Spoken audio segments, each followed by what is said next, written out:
नमस्कार दोस्तों, देविका क्लासेस के ऑफिशियल यूट्यूब चैनल पर आप सभी का स्वागत है। आज हम इंडियन पॉलिटी की सीरीज़ को आगे बढ़ाएंगे और इंडियन पॉलिटी की सीरीज़ को आगे बढ़ाने में हम मूव करेंगे भाग 2 पर, यानी कि नागरिकता पर। आज हम नागरिकता पढ़ेंगे बेटा। तो नागरिकता में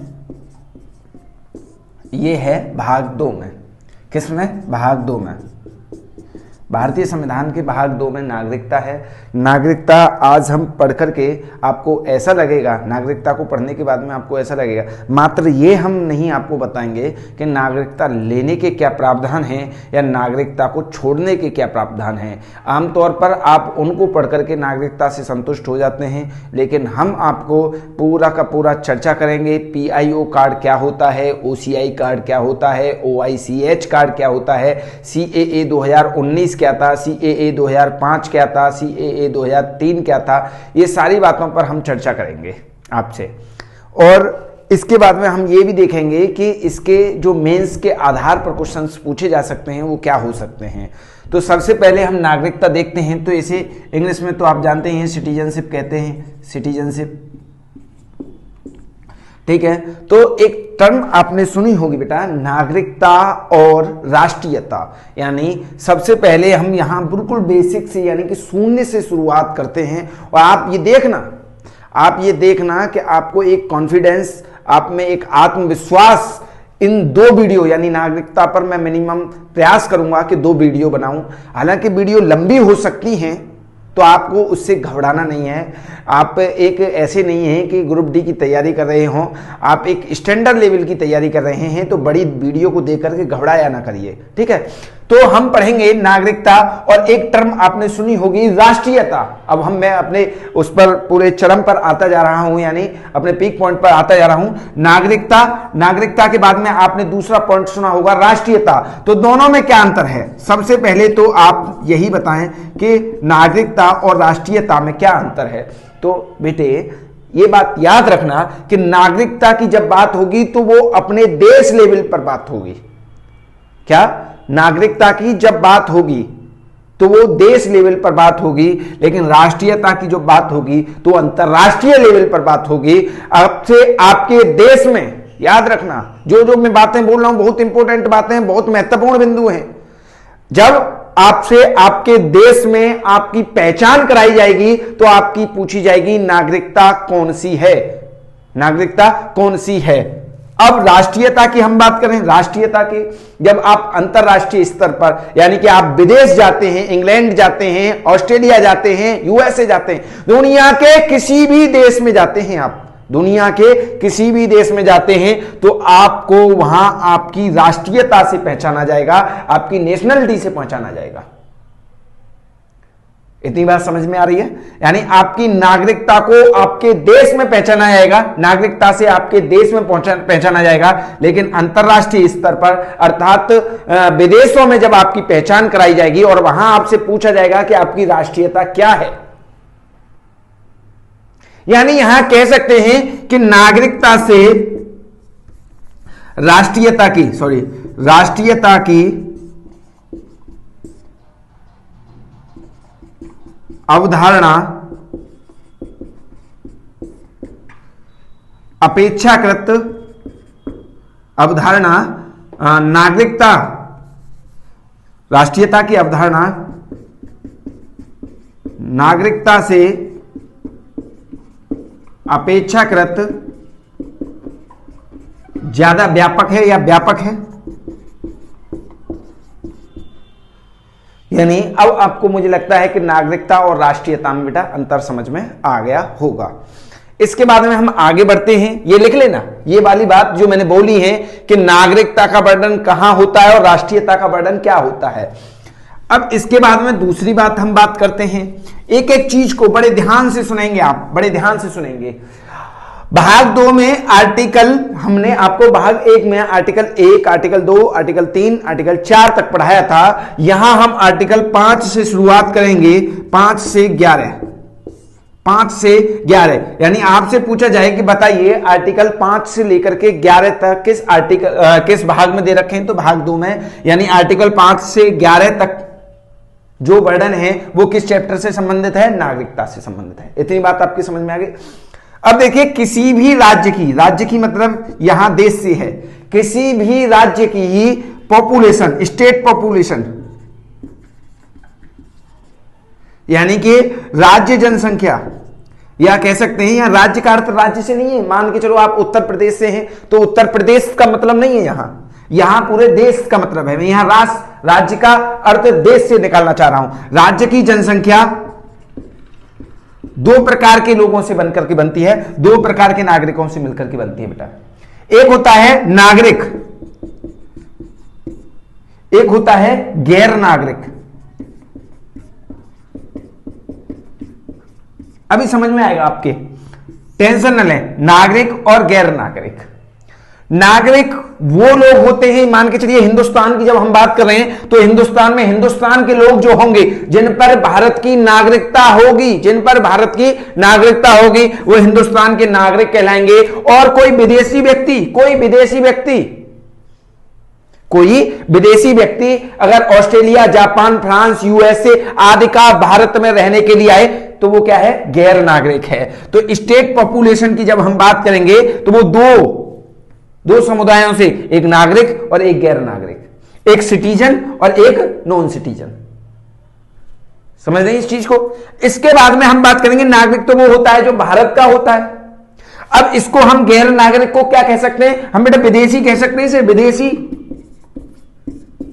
आप कहेंगे बिल्कुल कह सकते हैं सर, बिल्कुल कह सकते हैं। जो गैर नागरिक होगा उसे हम विदेशी कह सकते हैं। अब हम संविधान के दृष्टिकोण से देखें तो नागरिक और गैर नागरिक में क्या अंतर है, नागरिक और गैर नागरिक में क्या अंतर है। अब देखिए संविधान ने हमें कुछ अधिकार दिए हैं, जो हम इससे अगला वाला जो चैप्टर पढ़ेंगे वो मौलिक अधिकारों का ही होगा बेटा, मौलिक अधिकारों का। अब देखिए संविधान ने हमें कुछ अधिकार दिए हैं, कुछ अधिकार दिए हैं। कुछ अधिकार तो नागरिक और गैर नागरिक दोनों के लिए हैं, कुछ अधिकार तो नागरिक और गैर नागरिक दोनों के लिए हैं, लेकिन कुछ अधिकार भारतीय नागरिकों के लिए ही हैं। जैसे आर्टिकल 19, ये केवल नागरिकों के लिए है, यानी भारतीय नागरिकों के लिए है। आर्टिकल कह सकते हैं आर्टिकल 16, आर्टिकल 29, आर्टिकल 30, ऐसे एग्जाम्पल ये जो आर्टिकल हैं वो दोनों के लिए हैं, ये दोनों के लिए हैं, केवल इनके लिए नहीं, सॉरी ये केवल भारतीय नागरिकों के लिए हैं, दोनों के लिए नहीं। ये केवल भारतीय नागरिकों के लिए हैं, दोनों के लिए नहीं। अब जैसे गैर नागरिक की बात करेंगे हम, आर्टिकल 21 यहां दोनों के लिए है, नागरिकों के लिए भी है और गैर नागरिकों के लिए भी है। यानी आर्टिकल 21 में जो बात कही गई है बेटा वो विदेशियों के साथ भी लागू होती है और देशी यानी कि आपके साथ भी लागू होगी। कोई गोरा आएगा, कोई काला आएगा, अफ्रीका से आएगा कोई काला, कोई गोरा आएगा, इंग्लैंड से कोई गोरा आएगा, यूएसए से कोई गोरा आएगा, तो आर्टिकल 21 में प्राण एवं दैहिक स्वतंत्रता है, प्राण एवं दैहिक स्वतंत्रता है। आप बिना किसी विधि कानून के किसी की जान नहीं ले सकते, चाहे वो देसी नागरिक हो, चाहे वो विदेशी नागरिक हो, इतनी बात समझ में आ गई। तो बेटा देखो नागरिक भी दो प्रकार के होते हैं, गैर नागरिक भी यानी विदेशी भी दो प्रकार के होते हैं। अब इतनी बात को नोट कर लीजिए आप। अब यहां मैं बात करूंगा विदेशी नागरिकों की। किसकी बात करूंगा बेटा, विदेशी नागरिकों की।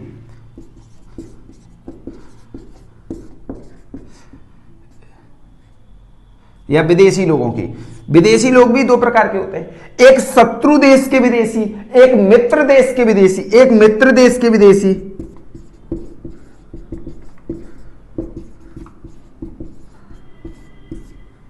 और एक होते हैं शत्रु देश के विदेशी।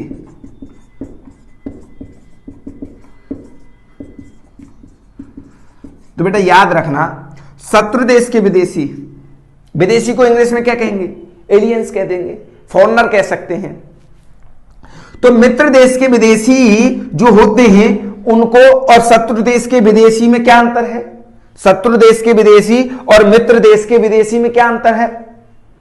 शत्रु देश के विदेशी से कुछ अधिकार छीन लिए जाते हैं, जैसे कि आर्टिकल कह सकते हैं 22, आर्टिकल 22 हमें गिरफ्तारी के संबंध में कुछ अधिकार देता है बेटा। गिरफ्तारी के आर्टिकल 22 क्या देता है, मैं लिख देता हूं, गिरफ्तारी के संबंध में कुछ अधिकार। जो आर्टिकल 22 जो है वो गिरफ्तारी के संबंध में कुछ अधिकार जो देता है वो शत्रु देश के विदेशियों को प्राप्त नहीं है। ये वाला जो अधिकार है वो इनको प्राप्त नहीं है, बल्कि इनको प्राप्त है। गिरफ्तारी के संबंध में जो कुछ अधिकार, गिरफ्तारी के संबंध में बेटा जो कुछ अधिकार हमको प्राप्त हैं, ठीक उसी प्रकार से कोई गोरा जो हमारा मित्र है, जापान हमारा मित्र है, यूएसए हमारा मित्र है, उस देश के नागरिक को भी प्राप्त होंगे गिरफ्तारी के संबंध में जो अधिकार होंगे, जो विशेष संरक्षण होगा। लेकिन शत्रु देश के नागरिकों को नहीं प्राप्त होंगे ये वाला अधिकार शत्रु देश के नागरिक। इसको कौन सा प्राप्त होगा, इसको केवल आर्टिकल 21 प्राप्त है। आर्टिकल 21 को इसको भी प्राप्त है, लेकिन साथ ही साथ आर्टिकल 22 भी प्राप्त है। अब मुझे लगता है कि आप विदेशी समझ गए होंगे कि शत्रु देश के विदेशी और मित्र देश के विदेशी में क्या अंतर है। मात्र केवल नागरिकता के संबंध में मैं कुछ 4 पॉइंट आपको लिखा दूं, वो नागरिकता खत्म होने का क्या उद्देश्य है? फिर केवल वहीं से नहीं आता है क्वेश्चन बहुत लेवल से आते हैं। अब मान के चलिए मैं आपको लिखा दूं कि भाई लिखिए नागरिकता कैसे प्राप्त की जाती है, नागरिकता कैसे छोड़ी जाती है, और हो गया चैप्टर खत्म। औरों की तरह नहीं, आप कुछ विशेष यहां पढ़ रहे हैं तो विशेष प्रकार से ही पढ़िए। इसके बाद में बेटा और बात देखते हैं हम, यहां तक मुझे लगता है कि आपकी समझ में आ गई होगी। अब एक चीज समझिए, भाग 2 आर्टिकल 5 से 11, 5, 6, 7, 8, 9, 10 ये आर्टिकल जो हैं और एक 11वां आर्टिकल। अब आप कहेंगे कि मैंने ये आर्टिकल एक ग्रुप में लिखे हैं और ये आर्टिकल मैंने एक ग्रुप में लिखे हैं। बिल्कुल लिखे हैं, क्योंकि आर्टिकल 11 ये साफ साफ कहता है, आर्टिकल 11 साफ साफ कहता है कि नागरिकता के संबंध में जितने भी कानून बनेंगे या कानून का मतलब कह सकते हैं कि यहां प्रावधान बनेंगे, प्रावधान कर लीजिए, कानून की जगह यहां प्रावधान, या प्रावधान में या उन प्रावधानों में जो भी बदलाव होगा या संशोधन होगा, उसका अधिकार संसद के पास है। यह आर्टिकल 11 कहता है। आप कहेंगे 5, 6, 7, 8, 9, 10 क्यों नहीं बताई? तो यानी कि नागरिकता के संबंध में आर्टिकल 11 को याद कर लीजिए। आप किसी भी आर्टिकल को याद करने की आवश्यकता नहीं है, सभी मर जाएंगे। अभी ये सभी मर जाएंगे। 5, 6, 7, 8, 9, 10 को अभी मारूंगा मैं, आर्टिकल 11 केवल जीवित बचेगा। अब आप कहेंगे कि क्या बोल रहे हैं? आर्टिकल 11 कहता है नागरिकता के संबंध में जितने भी प्रावधान हैं या जितने भी नए अधिनियम बनेंगे वो उनका अधिकार किसके पास होगा बेटा? संसद के पास होगा। जैसे ही अब यहां लिखेंगे नोट करके, जैसे ही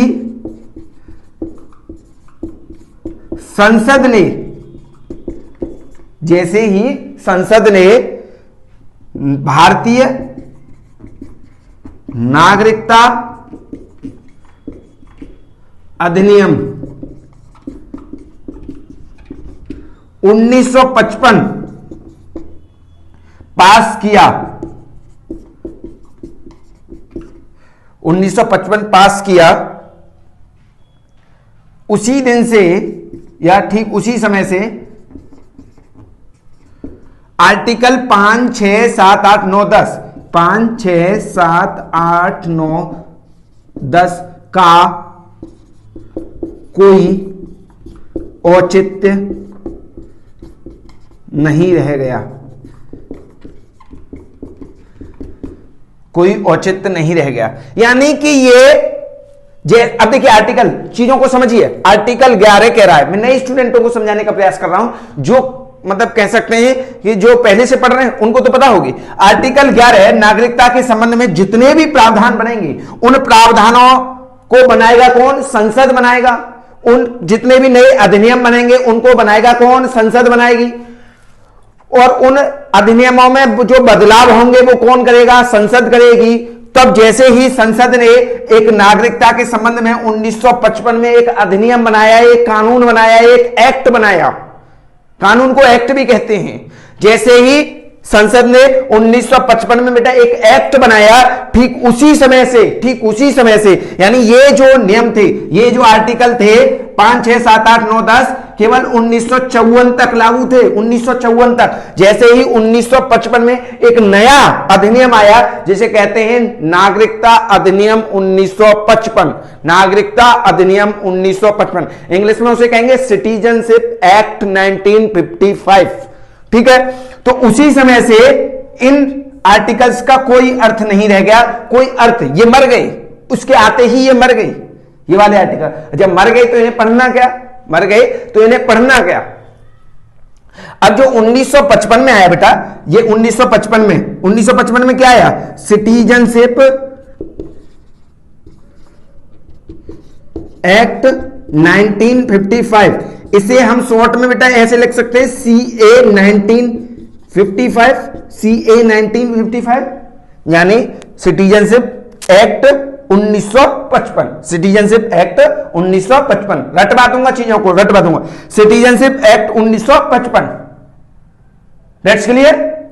अब देखिए यहां से कहानी शुरू होती है बेटा, यहां से कहानी शुरू होती है सिटीजनशिप एक्ट 1955। इसमें कहा था आर्टिकल 11, देखिए ये संविधान ने ही हमें अधिकार दिए हैं, संविधान ने ही संसद को अधिकार दिया है कि नागरिकता के संबंध में आप कोई बदलाव भी कर सकते हैं।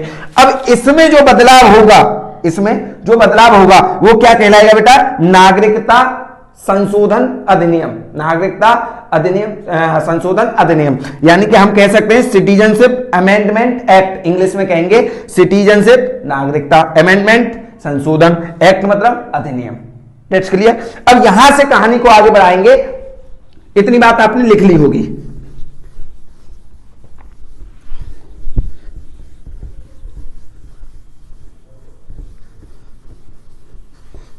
ठीक है भाई। अब ये क्या था? CA 1955। अब इसमें बेटा जो बदलाव होगा, इसमें जो बदलाव होगा उसे हम कहेंगे, CA में जो बदलाव होगा या संशोधन, बदलाव का मतलब संशोधन होता है, बदलाव होगा उसे हम कहेंगे CAA, CAA। क्या कहेंगे बेटा? CAA। अब ये जो है क्या है? सिटीजनशिप एक्ट, यानी सिटीजनशिप एक्ट का क्या अर्थ है? नागरिकता अधिनियम। हिंदी में मैं इसे लिख देता हूं, नागरिकता अधिनियम 1955, नागरिकता अधिनियम 1955। नागरिकता अधिनियम 1955 में बेटा जो बदलाव होगा वो क्या कहलाएगा? नागरिकता संशोधन अधिनियम 1955। नागरिकता संशोधन अधिनियम 1955। ठीक है भाई, 1955, यानी इसे शॉर्ट में कह सकते हैं CAA, नागरिकता संशोधन अधिनियम 1955, नहीं, नागरिकता संशोधन अधिनियम, यानी इसमें जो बदलाव होगा उसे क्या कहेंगे? नागरिकता संशोधन अधिनियम। That's clear. अब इस CA में महत्वपूर्ण जो बदलाव हुए वो अब तक 6 हुए हैं, कितने हुए बेटा? 6 हुए हैं। सीए यानी नागरिकता अधिनियम 1955 में जो बदलाव हुए हैं वो अब तक हिंदुस्तान में 6 महत्वपूर्ण बदलाव हुए हैं। कितने हुए हैं? 6 महत्वपूर्ण बदलाव हुए हैं। पहला सीएए 1986, सीएए 1986। दूसरा सीएए 1992, सीएए 1992। तीसरा बेटा सीएए 2003, सीएए 2003। चौथा बेटा सीएए 2005, सीएए 2005। पांचवा है सीएए 2015, सीएए 2015। और एक और है इसमें जो बवाल मचा हुआ है, सीएए 2019, सीएए 2019, अमित शाह वाला सीएए 2019, जिसमें बहुत सारी बसें, हिंदुस्तान की काफी संपत्ति का हानि हुई, लोगों ने उपद्रव किए। इसमें ऐसी क्या वजह थी जो सीएए 2019 में उपद्रव किए गए? देखो अभी बताऊंगा मैं, लंबे बोर नहीं होना है आपको, इंटरेस्ट क्रिएट करना है अपने अंदर एक ऐसा रस उत्पन्न करना है जिससे आपको आनंद आने लगे, इसमें आनंद आने लगे। अब देखिए आपको नई नई चीजें जानने के लिए मिल रही है, नई चीजें जानने के लिए मिल रही है। जब नई चीजें जानने के लिए मिलती है तो आपको बोर नहीं होना है, अपने आप को ऊर्जावान बनाए रखना है, लिखते रहना है। लिखना ही मोक्ष है, बाकी सब माया है।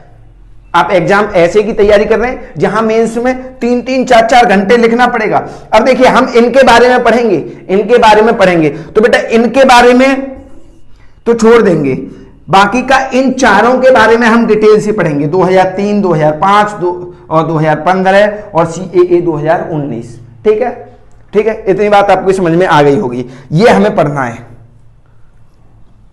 इसमें क्या क्या प्रावधान थे, इसमें क्या क्या प्रावधान थे, इसमें क्या प्रावधान थे और इसमें क्या प्रावधान थे। अब आपको आनंद आने लग रहा होगा, मैं ऐसी उम्मीद करता हूं।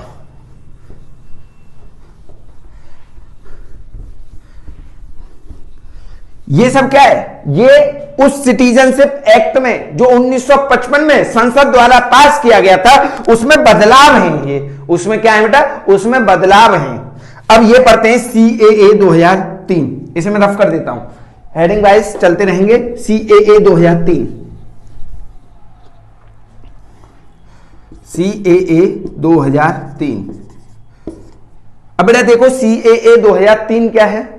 सीएए 2003 क्या है? सीएए 2003 में ये किसकी? उस समय वजीर आजम थे हमारे यहाँ के अटल बिहारी वाजपेयी। ये सत्ता में आए, इन्होंने सत्ता में तो पहले से थे, लेकिन 2003 में ये थे, अटल बिहारी वाजपेयी थे। इन्होंने एक नया प्रावधान बनाया कि जो भारतीय मूल के व्यक्ति हैं, अब देखिए आप कहेंगे भारतीय मूल के व्यक्ति कैसे होते हैं? भारतीय मूल के व्यक्ति बेटा ऐसे होते हैं, भारतीय मूल, मैं मान के चलता हूं कि आपको कुछ नहीं आता तब मैं पढ़ा रहा हूं आपको। अब आप ज्यादा ज्ञानी हैं, आपको भारतीय मूल का पता है, लेकिन मैं उन बच्चों को बता रहा हूं जिन बच्चों को नहीं पता है भारतीय, मुझे तो सभी बच्चे लेकर के चले ना। भारतीय मूल क्या होता है? जो परिजन, भारतीय मूल क्या होता है? जो परिजन के पूर्वज, जिन परिजनों के पूर्वज यहां वर्षों पहले रहते थे, मैंने क्या कहा दोबारा सुनिए, जिन परिजनों के या जिन लोगों के पूर्वज भारतीयों में पहले रहते थे, यानी भारत में पहले रहते थे, 1-2 पीढ़ी पहले रहा करते थे, लेकिन उनके पिता इंग्लैंड चले गए और इंग्लैंड में उन्होंने इंग्लैंड की नागरिकता प्राप्त कर ली। अब उनके बच्चों को भी इंग्लैंड की नागरिकता ही प्राप्त है, लेकिन कहीं ना कहीं जो इंग्लैंड में जिनके पूर्वज भारत में रहा करते थे उनका एक जुड़ाव होगा, भारत के साथ में एक जुड़ाव होगा। अब मान के चलिए आपका जन्म किसी गांव में हुआ है, लेकिन आप भारत के उस गांव को छोड़ करके, उस गांव को पलायन करके आपके दादा परदादा बाहर चले गए। समझ रहे इस चीज को? आपके दादा परदादा बाहर चले गए, एक मिनट, आपके दादा परदादा बाहर चले गए तो आपका जुड़ाव रहेगा, आपका क्या रहेगा, एक जुड़ाव रहेगा। तो भारतीय मूल के वो व्यक्ति होते हैं जो भारत में जन्म हुआ है, जिन व्यक्तियों का, लेकिन वो आगे आने वाली पीढ़ी, आगे आने वाली पीढ़ी में बाहर चले गए हैं। या कह सकते हैं, मान के चलिए मैं हूं, मेरे दादाजी के पिताजी यानी मेरे जो परदादा थे वो भारत में रहते थे, लेकिन मेरे दादाजी ने इंग्लैंड की नागरिकता प्राप्त कर ली, या आपके दादाजी ने इंग्लैंड की नागरिकता प्राप्त कर ली। जब इंग्लैंड की नागरिकता उधर प्राप्त कर ली तो उनके बच्चों ने भी, उनके बच्चों के मतलब हमने, उनके बच्चों ने भी इंग्लैंड की नागरिकता प्राप्त करी। अब हमारा कहीं ना कहीं जुड़ाव भारत से जरूर होगा। उसी चीज को ये लेकर के आए अटल बिहारी वाजपेयी। इन्होंने प्रवासी दिवस मनाना शुरू किया। इन्होंने प्रवासी, अगर आपसे पूछा जाए, देखिए एक स्टैटिक जीके का भी क्वेश्चन आपका तैयार हो गया, आपसे पूछा जाए कि बताइए प्रवासी दिवस कब से मनाया जाने लगा, तो आप बता देना 2003 से। किसकी सरकार में मनाया जाने लगा, तो आप बता देना अटल बिहारी वाजपेयी की सरकार। यानी अब अटल बिहारी वाजपेयी ने भारतीय मूल के व्यक्तियों को, जिनके दादा परदादा कभी भारत के नागरिक हुआ करते थे, उनको अपनी ओर अग्रसर करने का प्रयास किया और एक कार्ड जारी किया, और उस कार्ड का नाम था बेटा PIO। उस कार्ड का नाम था PIO। जो भारतीय मूल के व्यक्ति विदेशों में रह रहे हैं उनके लिए PIO कार्ड जारी किया, और इस PIO कार्ड के माध्यम से कुछ छूट दी गई। अब भारतीय मूल तो समझ में आ गया आपके। इस PIO कार्ड के माध्यम से बेटा छूट दी गई, और छूट नंबर 1, ये छूट क्या थी, ये छूट थी कि आप PIO कार्ड के साथ बिना वीजा के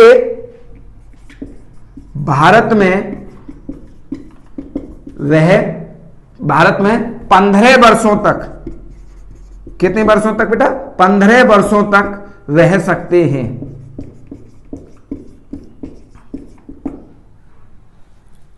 आप PIO कार्ड, वह व्यक्ति जो भारतीय मूल का है, जिसके दादा परदादा कभी भारत में रहा करते थे, मुझे लगता है आप समझ नहीं पा रहे, वह व्यक्ति जो भारतीय मूल का है, जिनके दादा परदादा कभी भारत के हुआ करते थे, लेकिन आज उनकी संतानें कह सकते हैं पीढ़ी दर पीढ़ी इंग्लैंड में रहती हैं, तो इंग्लैंड वाले व्यक्ति जो भारतीय मूल के हैं उनको एक PIO कार्ड दिया गया, और PIO कार्ड के माध्यम से कहा गया कि जिनके पास PIO कार्ड है वो भारत में रह सकते हैं।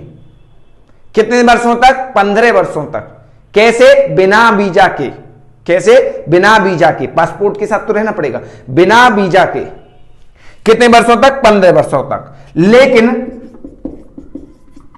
लेकिन प्रत्येक 6 माह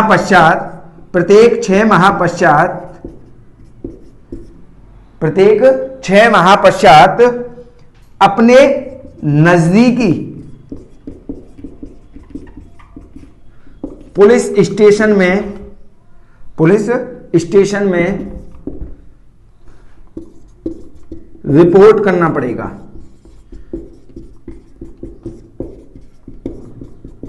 ठीक है भाई, यानी छूट नंबर 1 क्या दी गई कि आप PIO कार्ड के माध्यम से बिना वीजा के, लेकिन पासपोर्ट तो रखना पड़ेगा, लेकिन बिना वीजा के आप 15 वर्ष रह सकते हैं। उद्देश्य क्या था अटल जी का? उद्देश्य क्या था? उद्देश्य यह था कि जो भारतीय मूल के व्यक्ति हैं वो भारत में आकर के निवेश करें। उनको छूट दी गई, कागजों पर तकनीकी रूप से परेशान ना हो वो वीजा बनवाने के चक्कर में। भारत में आए, भारत में रहें, भारत में व्यापार करें, भारत में निवेश करें।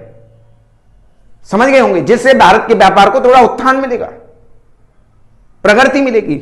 इसीलिए उद्देश्य ही था। छूट नंबर 1। छूट नंबर दो बेटा ये थी, इसमें छूट नंबर 2 ये थी कि यह इनको या इनके बच्चों को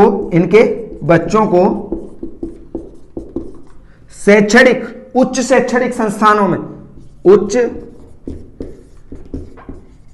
शैक्षणिक संस्थानों में आरक्षण मिलेगा। आरक्षण मतलब कुछ सीटें रिजर्व की जाएंगी, कुछ यूनिवर्सिटीज में कुछ सीटें रिजर्व की जाएंगी, यानी कुछ संस्थानों में कुछ सीटें रिजर्व की जाएंगी। ठीक है बेटा, कुछ सीटें रिजर्व की जाएंगी। लेकिन नोट करके लिख लेना, नोट करके, ये पीआईओ कार्ड किन देशों के लिए जारी नहीं किया गया। देखो, किया तो सभी देशों के लिए गया, लेकिन किया नहीं पाक के लिए, यानी पाकिस्तान, श्रीलंका, अफगानिस्तान, भूटान, नेपाल,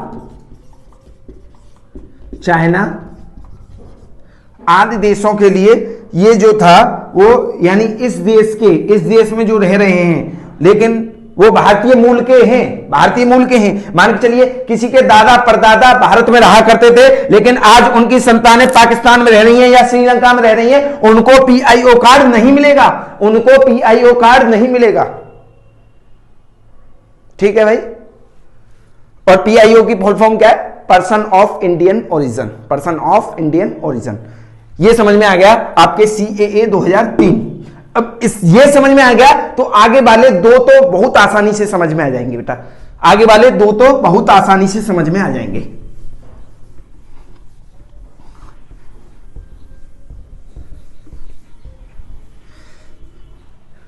अब देखिए 2005 में सरकार बदल जाती है और 2005 में सरकार बदली और सरकार आई कांग्रेस की, मनमोहन सिंह की। किसकी? मनमोहन सिंह की सरकार आई, कांग्रेस की सरकार आई। मनमोहन सिंह की सरकार ने जो भारतीय मूल के व्यक्ति हैं और जिनको पीआईओ कार्ड नहीं मिल पाया है, अर्थात जो भारतीय मूल के व्यक्ति जो पीआईओ कार्ड से वंचित रह गए हैं, उनको ओसीआई कार्ड दिया गया। ओवरसीज सिटीजन इंडिया, उनको ओसीआई कार्ड दिया गया। अब ये बेटा ओसीआई कार्ड क्या है? ओसीआई कार्ड में भी छूट दी गई, इसमें कुछ ज्यादा ही छूट दे दी गई। जो भारतीय मूल के व्यक्ति जो पीआईओ कार्ड से वंचित रह गए थे, उनको एक ओसीआई कार्ड दिया गया और उस ओसीआई कार्ड से कुछ छूट दी गई। वो छूट क्या थी? छूट फर्स्ट क्या थी? छूट नंबर पहली छूट क्या थी? छूट नंबर पहली का मतलब, अब इस बात को अदरवाइज मत लेना कि सर ने तो छूट नंबर पहली बोल दिया। यानी पहली छूट क्या थी? पहली छूट थी बेटा कि जो 15 वर्षों के लिए रह रहे थे, जो लोग पीआईओ कार्ड के साथ तो 15 वर्षों के लिए रह रहे थे, लेकिन ओसीआई कार्ड जिनको मिला वो आजीवन भारत में रह सकते हैं, बिना वीजा के आजीवन भारत में रह सकते हैं। और दूसरी छूट उन्हें क्या मिली? अब प्रत्येक 6 माह पर उन्हें रिपोर्ट नहीं करना पड़ेगा। कहां? पुलिस स्टेशन पर नहीं करना पड़ेगा। कहां बेटा? पुलिस स्टेशन में। ठीक है, पुलिस स्टेशन पर रिपोर्ट नहीं करना पड़ेगा प्रत्येक 6 महीने बाद। ये 2 छूटें दी गई। और तीसरा, इसमें नोट करके लिख लेना, तीसरा क्या प्रावधान जुड़ गया इसमें जुड़ा कि पहले हम नेपाल को नहीं दे रहे थे, भूटान को नहीं दे रहे थे। क्या? PIO card. किसके जमाने में? अटल जी के जमाने में। पीआईओ कार्ड हम किसको नहीं दे रहे थे? नेपाल को नहीं दे रहे थे, भूटान को नहीं दे रहे थे, श्रीलंका को नहीं दे रहे थे, अफगानिस्तान को नहीं दे रहे थे, पाकिस्तान को नहीं दे रहे थे। लेकिन बेटा इसमें सभी को दिया गया, बस केवल पाकिस्तान और बांग्लादेश को छोड़ करके। यानी कि बांग्लादेश और पाकिस्तान के लोगों को क्या नहीं दिया जाएगा? ओसीआई कार्ड नहीं दिया जाएगा। ओसीआई कार्ड नहीं दिया जाएगा बांग्लादेश के निवासियों को और पाकिस्तान के निवासियों को। बाकी के सभी जितने भी देश हैं उन सब में रह रहे भारतीय मूल के निवासियों को। अब आप कहेंगे कि ये आजीवन भारत में रह सकते हैं, तो हम में और इनमें क्या अंतर है? जिनके पास ओसीआई कार्ड है, जिनके पास बेटा ओसीआई कार्ड है और हम भारत के नागरिक हैं, ये भी आजीवन रह सकते हैं इस ओसीआई के कार्ड के साथ। और हम तो भारत के नागरिकता की हम पर एक कह सकते हैं प्रमाण पत्र है, तो फिर हम में और इनमें क्या अंतर है? बिल्कुल अंतर है, बिल्कुल अंतर है। ये कभी वोट नहीं डाल सकते भारत में, ये कभी वोट नहीं डाल सकते। वोट बेटा वही डाल सकता है जो भारत का नागरिक होगा, किसी के पास ओसीआई कार्ड से, चाहे किसी के साथ पीआईओ कार्ड से। और दूसरी बात क्या है हम में और इनमें? हम कभी भी किसी भी संवैधानिक पद पर जा सकते हैं। हम प्रधानमंत्री बन सकते हैं, आप कल को राष्ट्रपति बन सकते हैं, आप कल को मुख्यमंत्री बन सकते हैं, लेकिन जिनके पास ओसीआई कार्ड है या वो भारत के नागरिक नहीं है, जो भारत के नागरिक नहीं है परंतु ओसीआई कार्ड है, वो कभी संवैधानिक पद पर नहीं जा सकते, जो कभी संवैधानिक पद पर नहीं जा सकते। नागरिक नहीं है वो एक कह सकते हैं कि जीवन बिता रहे हैं भारत में रहकर के, निवेश कर रहे हैं, व्यापार कर रहे हैं, अपने बच्चों को पढ़ा रहे हैं, कुछ भी कर रहे हैं, लेकिन वो भारत के नागरिक नहीं कहलाएंगे। अब आप कहेंगे कि भारत के नागरिक कौन कहलाएंगे? तो भारत के नागरिक कहलाने के लिए भारत की नागरिकता लेनी पड़ेगी। और भारत की नागरिकता कैसे लेनी पड़ेगी वो मैं आपको बताऊंगा। उसमें नागरिकता लेने के क्या क्या प्रावधान है, समझे नहीं समझे? तो आगे चलते हैं। अब हम पढ़ते हैं सीएए 2015 बेटा, सीएए 2015। इसको पढ़ करके सीएए 2015 को पढ़ करके हम आगे की वीडियो कल बताएंगे आपको, क्योंकि फिर ज्यादा बड़ी हो जाएगी। सीएए 2015, सीएए 2015 यानी कि 2014 में दोबारा से भारतीय जनता पार्टी की सरकार आती है और नरेंद्र मोदी वजीर आजम बनते हैं। कौन बनते हैं? नरेंद्र मोदी वजीर आजम बनते हैं सीएए 2015 के बाद में। अब सीएए 2015 में एक कार्ड शुरू किया गया, OICH, overseas Indian card holder, overseas Indian card holder. ये क्या था बेटा? OICH। अब देखिए मैंने बताया था आपको कि 2003 में पीआईओ कार्ड दिया गया, 2005 में ओसीआई कार्ड दिया गया, और ओसीआई कार्ड उन्हें दिया गया जिन्हें पीआईओ कार्ड नहीं दिया गया था। जिन्हें पीआईओ कार्ड नहीं दिया गया था उन्हीं को तो ओसीआई कार्ड दिया गया था। बोलो हाँ। तो अब बताइए मुझे, जिनके पास पीआईओ कार्ड था, जिनके पास ओसीआई कार्ड था, दोनों में क्या भिन्नता थी? कोई भी भिन्नता नहीं थी। उनमें दोनों की योग्यता क्या थी? दोनों की योग्यता बेटा ये थी कि भारतीय मूल का नागरिक होना चाहिए। भारतीय नागरिक नहीं, भारतीय मूल का नागरिक होना चाहिए। ठीक है बेटा, भारतीय मूल का नागरिक होना चाहिए। अब इतनी बात समझिए, ये भी भारतीय मूल के नागरिक हैं, ये भी भारतीय मूल के नागरिक हैं। इनको मात्र 15 वर्ष दिया जा रहा है, इनको आजीवन दिया जा रहा है, आजीवन दिया जा रहा है रहने का अधिकार, इनको 15 वर्ष दिया जा रहा है। अब मोदी जी आते ही विदेशों की यात्रा करने लगे, मोदी जी आते ही विदेशों की यात्रा करने लगे। और आप देख रहे होंगे जब एक टर्म सुनाई देता था 2014, 2015, 16 में कि भारत के प्रधानमंत्री नरेंद्र मोदी ने भारतीय मूल के लोगों को संबोधित किया। आप ऐसे एक समाचार सुना करते होंगे, आप टीवी में देखा करते होंगे। बोलो देखते कि नहीं देखते? अब आप कहेंगे हम तो टीवी देखते ही नहीं थे, कि अब तो हम बहुत छोटे थे। तो आपने सुना जरूर होगा। क्या सुना होगा? कि आपने सुना होगा कि भारत के वजीर आजम आज अमेरिका में गए और वहां भारतीय मूल के लोगों को संबोधित किया। वो जा रहे थे तो उनसे मांग की गई कि भाई, इन लोगों ने मांग की, पीआईओ कार्ड वालों ने, बोले हम दोनों की योग्यता एक है, हम भी भारतीय मूल के हैं, ये भी भारतीय मूल के हैं, फिर ये आजीवन क्यों रह सकते हैं भारत में और हम 15 वर्षीय? तो इन दोनों को बेटा इसमें मर्ज कर दिया गया, यानी PIO plus OCI, PIO plus OCI मिला करके OICH बना दिया गया। अब आप कहेंगे तो एक फॉर्मूला टाइप का हो गया, फॉर्मूला टाइप का। इसमें यह था कि जो सुविधाएं ओसीआई कार्ड के पास थी, जो सुविधाएं ओसीआई कार्ड वालों के पास थी, वही सुविधाएं बेटा पीआईओ कार्ड वालों के पास होंगी।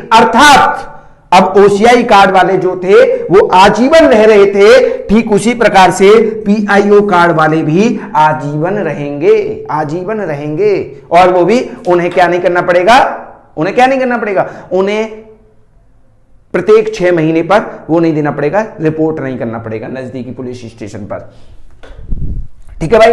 अब इसके बाद में आता है सीएए 2019। सीएए 2019, तो बेटा सीएए 2019 को समझने से पहले, सीएए 2019, अब इसे समझने से पहले हमें सीएए, केवल सीएए 2019 को समझने से पहले हमें सीए 2005 को समझना पड़ेगा, सॉरी 1955 को समझना पड़ेगा।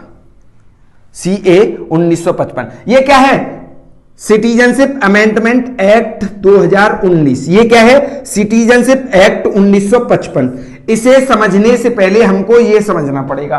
और इसमें क्या है, इसमें नागरिकता हम कैसे ले सकते हैं और हम कैसे छोड़ सकते हैं। जैसे पारंपरिक तरीके से आप अब तक पढ़ते आए हैं उसमें हम ये पढ़ेंगे, उसके बाद में हम सीएए 2019 में क्या बात थी इसको पढ़ेंगे और यही चैप्टर को दी एंड कर देंगे। बोलो कैसी रहेगी? हो सके तो मैं अगली ही वीडियो में पूरे दोनों क्लियर कर दूंगा, नहीं तो इसके बाद 2 वीडियो और आ सकती हैं जिससे आपको थोड़ी सी सुविधा होगी, आप सोने न लग जाएं। मुझे पता है कि आप कितने पढ़ते हैं। और एक बात और, इस चैनल को आप सब्सक्राइब करें या न करें, शेयर करें या न करें, ये आपके ऊपर छोड़ रखा है हमने। आज के लिए इतना ही, धन्यवाद।